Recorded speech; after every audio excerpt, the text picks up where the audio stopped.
and Mertens was saying, look, up front is a big concern.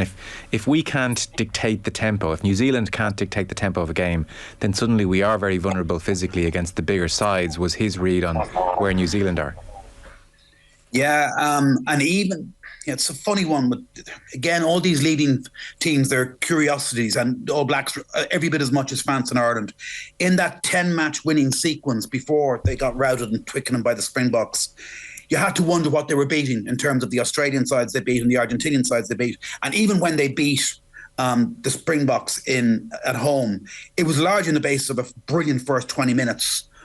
A bit like what the Springboks did to them, except not as much on the scoreboard in Twickenham. They just completely caught the Springboks cold, and it was just the sheer tempo of the recycling.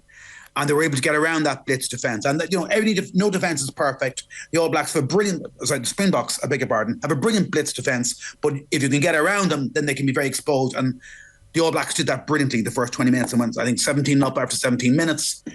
But if you actually looked at the whole game thereafter, the Springboks could take an awful lot from the last 20 minutes, or the last 60 minutes of that match. Their power game yielded quite a bit of dividend, and they were pushing at the end for 2 bonus points by getting a 4th try and getting to within 7, I think, something like that. So they came right back into a game the way we were getting eviscerated in the first quarter.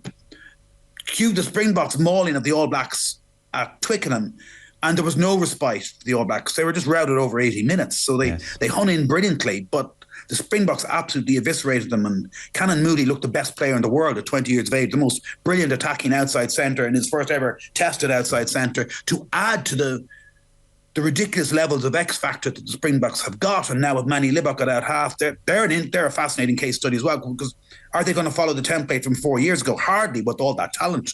But as for the All Blacks, yes, they found a couple of props, but Tyrrell Lomax looks like he might be injured for the first game now. They're not as powerful in the second row. There's no doubt about it. Brodie Retallick and Whitelock are not the forces of yore. They don't have a Richie McCaw, Kieran Reid type figure. Brilliant play though Ardie Savea is in the back row. Aaron Smith still does stuff. Richie Morango's still very good. Bowden Barrett doesn't seem to be quite the player he was 4 years ago, even 8 years ago. And overall, you'd have to think that the South Africans pulling out of Super Rugby has damaged them. That seems to be the evidence so far. And they look a particularly vulnerable All Black side now at the moment. They're most likely, they weren't as good as they seemed in that 10-match winning sequence. But again, like France, capable of great heights and scoring from distance, particularly with Will Jordan. And, for Will Jordan, read Damian Penno, they can score tries from their own line. But they don't actually impose themselves on teams. And we've seen that a lot against Ireland. That's why Ireland have beaten them 6 in the last 9 times, because they've long since stopped dominating games over a prolonged period of time. They kind of live on their wits' ends, their ability to conjure tries out of nothing. I don't know, it could win them a World Cup, but I think that Springboks mauling at Twickenham, a little like the mauling Ireland took 4 years ago in Twickenham by England, I think it leaves them slightly damaged goods, that if a match starts to get away from them, subconsciously it just takes 1 or 2, 3, 4 players think, here we go again.